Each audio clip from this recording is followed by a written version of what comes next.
کیا آپ جانتے ہیں کہ پاکستان کی ٹیلی ویژن ہسٹری میں ایک ایسی آواز تھی جو صرف ایک ہوسٹ نہیں بلکہ ایک دور کی پہچان بن گئی تھی؟ ایک ایسی شخصیت جس نے اپنی آواز، اپنے انداز اور اپنے مشہور جملے سے پوری قوم کو جوڑ دیا۔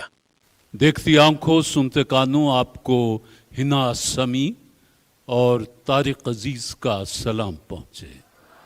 دیکھتی آنکھوں اور سنتے کانوں آپ کو طارق عزیز کا سلام پہنچے، اور پھر ان کا وہ جوش بھرا نعرہ، پاکستان زندہ باد۔ آج پنڈ جرنی میں ہم بات کریں گے پاکستان کے لیجنڈری ٹی وی ہوسٹ، شاعر، ایکٹر اور پولیٹیشین طارق عزیز کی زندگی کی کہانی کی۔ السلام علیکم، میں ہوں مقصود کھوکھر اور آپ دیکھ رہے ہیں پنڈ جرنی۔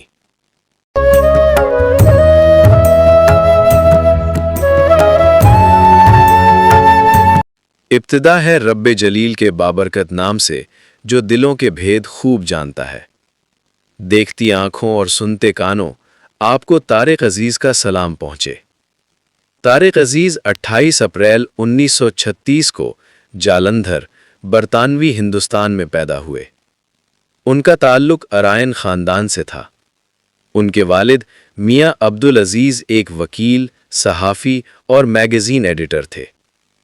وہ سیاست اور آزادی کی تحریک سے بھی گہرا تعلق رکھتے تھے۔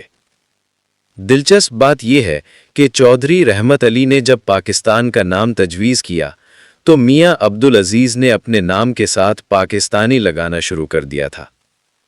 ان کے ان نظریات کی وجہ سے انہیں اپنی نوکری تک کھونا پڑی۔ 1947 میں جب تقسیم ہند ہوئی تو لاکھوں لوگوں کی طرح طارق عزیز کا خاندان بھی ہجرت کر گیا۔ وہ مونٹ گومری آئے، جو آج ساہیوال کے نام سے جانا جاتا ہے۔ یہیں انہوں نے اپنی ابتدائی تعلیم حاصل کی۔ بعد میں انہوں نے گورنمنٹ کالج ساہیوال سے گریجویشن کی۔ تعلیم کے بعد وہ لاہور کے اورینٹل کالج گئے، جہاں ان کا شوق ادب، شاعری اور گفتگو کی طرف اور زیادہ بڑھتا گیا۔ اسی دور میں ان کی پرسنالٹی میں وہ کانفیڈنس اور زبردست سپیکنگ سٹائل پیدا ہوا جو بعد میں ان کی پہچان بنا۔ 1961 میں طارق عزیز لاہور آئے اور ریڈیو پاکستان سے اپنے کریئر کا آغاز کیا۔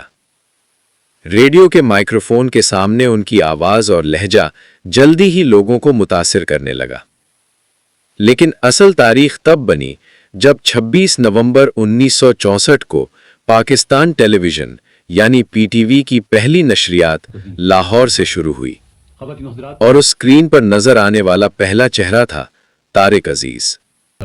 جی ہاں، وہ پاکستان کے پہلے ٹی وی اناؤنسر اور ہوسٹ بن گئے۔ 1974 میں طارق عزیز کا مشہور شو نیلم گھر شروع ہوا۔ یہ صرف ایک شو نہیں تھا، یہ ایک قومی تفریح کا حصہ بن گیا تھا۔ ہر ہفتے لوگ اس شو کا انتظار کرتے تھے۔ بعد میں اس کا نام طارق عزیز شو اور پھر بزم طارق عزیز رکھ دیا گیا۔ اس شو میں طارق عزیز نے علم، ادب اور تفریح کو ایک ساتھ جوڑ دیا۔ انہوں نے اپنے پروگرام میں اسکالرز، سپورٹس مین، آرٹسٹس اور اسٹوڈنٹس سب کو موقع دیا۔ اور جب وہ اپنا مشہور نعرہ لگاتے تھے، پاکستان زندہ باد، تو پورا ہال اور گھروں میں بیٹھے لوگ بھی جوش سے جواب دیتے تھے۔ طارق عزیز صرف ٹی وی تک محدود نہیں تھے، انہوں نے پاکستانی فلم انڈسٹری میں بھی کام کیا۔ ان کی پہلی فلم انسانیت 1967 تھی، جس میں وہ مشہور ایکٹر وحید مراد اور ایکٹریس زیبا کے ساتھ نظر آئے۔ اس کے علاوہ انہوں نے ہار گیا انسان، قسم اس وقت کی اور سالگرہ جیسی فلموں میں بھی کام کیا۔ سالگرہ اس وقت کی ایک بہت کامیاب میوزیکل فلم بنی اور اسے نگار ایوارڈز بھی ملے۔ طارق عزیز کا شوق صرف میڈیا تک محدود نہیں تھا۔ کالج کے دور سے ہی وہ اسٹوڈنٹ پالیٹکس میں ایکٹیو تھے۔ 1970 کے دور میں انہوں نے ذوالفقار علی بھٹو کی پاکستان پیپلز پارٹی جوائن کی۔ بھٹو کے جلسوں میں طارق عزیز اپنے جوش بھرے نعروں اور سپیچز کی وجہ سے مشہور ہو گئے۔ بعد میں وہ سیاست سے کچھ عرصہ دور رہے، لیکن 1997 میں پاکستان مسلم لیگ نون کے ٹکٹ پر نیشنل اسمبلی کے رکن منتخب ہوئے۔